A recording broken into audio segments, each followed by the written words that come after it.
প্রিয় শিক্ষার্থী, অনলাইন ক্লাসে তোমাদেরকে স্বাগত জানাচ্ছি।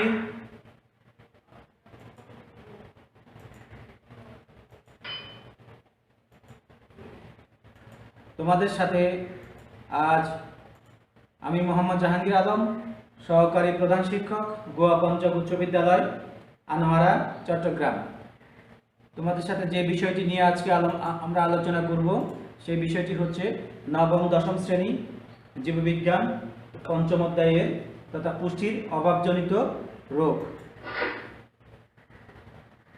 দেখি আমরা এই অধ্যায়টি আলোচনার শেষে কি জিনিস জানতে পারবো, অর্থাৎ এই অধ্যায়ের শিখন ফলটি আমরা একটু জেনে নেব। প্রিয় শিক্ষার্থী, পুষ্টির অভাবজনিত রোগ কি তা বলতে পারবে, পুষ্টির অভাবজনিত রোগের লক্ষণ ব্যাখ্যা করতে পারবে, পুষ্টির অভাবজনিত রোগের প্রতিরোধ ব্যাখ্যা করতে পারবে।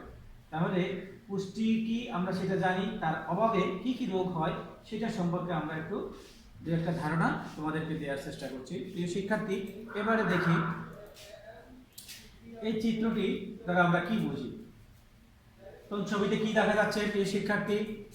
হ্যাঁ, মানুষ দেখা যাচ্ছে, কিন্তু তার একটা গলায় সমস্যা দেখা যাচ্ছে। আমরা এবারে দেখি আরেকটি চিত্র। এই চিত্রটিতে কি দেখা যাচ্ছে? চশমা, তোমাদের সকলের পরিচিত চশমা।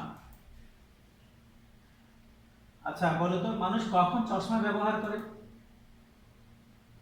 চোখের কোনো সমস্যা হলে। অর্থাৎ পুষ্টির অভাবজনিত এমন দুটি রোগের নাম কি তোমরা বলতে পারবে? হ্যাঁ, একটা নাম হলো গয়টার ও রাতকানা রোগ। গয়টার আরেকটা হলো বা গলগণ্ড রোগ, আর একটা হলো রাতকানা রোগ। তোমাদের সকলের পরিচিত এবং অনেকেই আমরা জানি যে এই রোগটি সম্পর্কে। আমরা তারপরে একটু ডিটেলস জেনে নেব। প্রিয় শিক্ষার্থী, এখানে কিছু ছবি দেখতে পাচ্ছি। এই যে গয়টারের অর্থাৎ গলায় থাইরয়েড সংক্রান্ত, আমরা এইটা সম্পর্কে একটু কিছু তথ্য আমরা নেব। গয়টার আসলে কি? প্রচলিত অর্থে গলগণ্ড বা গয়টার বলতে থাইরয়েড গ্রন্থির ফোলাকে বোঝায়। আমাদের এই গলনালীর পাশে থাইরয়েড গ্রন্থি রয়েছে, এটা ফুলে যাওয়াটাকেই বোঝায়। গলগণ্ডে কিছু বিশেষ ধরনকে চিকিৎসা বিজ্ঞানে গয়টার নামে ডাকা হয়। এখানে একটি জিনিস লক্ষণীয়, আমরা গলগণ্ড বলি অথবা গয়টার বলি, কিন্তু কিছুটা হলেও তফাৎ আছে, আমরা সেটা একটু দেখব। অর্থাৎ সব গলগণ্ড গয়টার নয়। টিউমার, ক্যান্সার, প্রদাহ সহ নানা কারণে থাইরয়েড ফুলে যেতে পারে, যে সেগুলো গয়টার নয়। অনেক সময় এমনি টিউমার বা অন্য কোনো ক্যান্সারের কারণেও ফুলে যেতে পারে। সব ফোলাটাই যে গয়টার বা গলগণ্ড তা ঠিক নয়। আবার গয়টার থাইরয়েড গ্রন্থির কোনো নির্দিষ্ট রোগ বোঝায় না, বরং থাইরয়েডের বিভিন্ন রোগের এক সাধারণ বহিঃপ্রকাশকে বোঝায়। শুধুমাত্র থাইরয়েডের একটা বহিঃপ্রকাশ বোঝানোর জন্য বোঝালেই আমরা বুঝি যে এটা হলো গয়টার।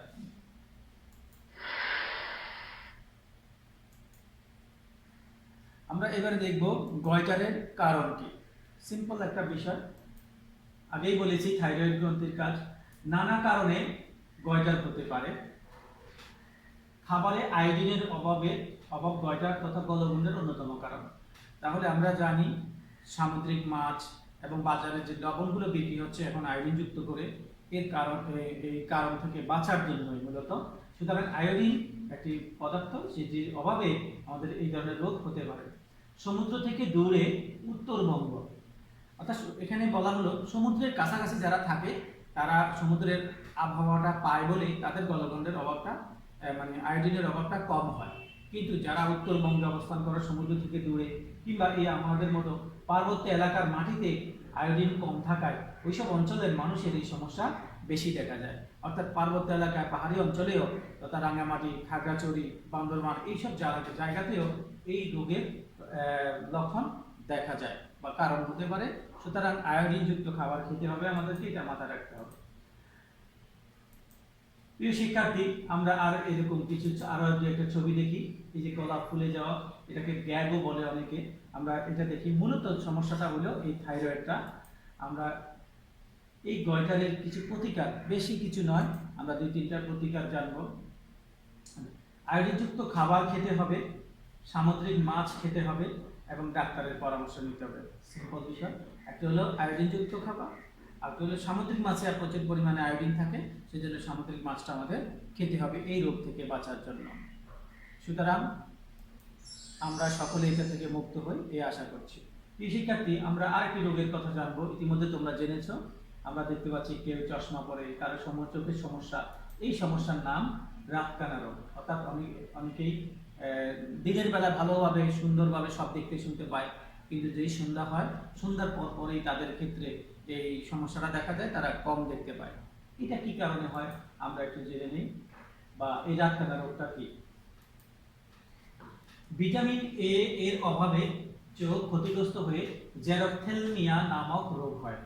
তাহলে রাতকানা রোগের আরেকটা মূলত নাম হলো জেরপ্থ্যালমিয়া। মনে রাখতে হবে আমাদের, ভিটামিন এ এর অভাব পূরণ না হলে রোগটির মাত্রা ও তীব্রতা বাড়তে থাকে। ছোটবেলা থেকে কচু শাকের মতো, মলা মাছের মতো এরকম জিনিস যদি আমরা নিয়মিত খেয়ে থাকি, তাহলে এই ভিটামিন এ জাতীয় ফ্রুটগুলো যেগুলো আছে সেগুলো যদি খেয়ে থাকি, তাহলে এই রোগটি থেকে আমরা বাঁচতে পারবো। আমরা আরেকটু দেখে নিই, রোগটির মাত্রা ও তীব্রতা বাড়তে থাকে। জেরপ্থ্যালমিয়ার 7 থেকে 8টি মাত্রা রয়েছে।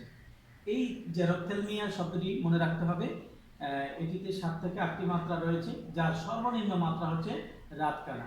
সাধারণত 2 থেকে 5 বছরের শিশুদের মধ্যে এই রোগ বেশি দেখা যায়। কত বছর বয়সী শিশুদের? 2 থেকে 5 বছরের শিশুদের মধ্যে এই রোগ বেশি দেখা দেয়।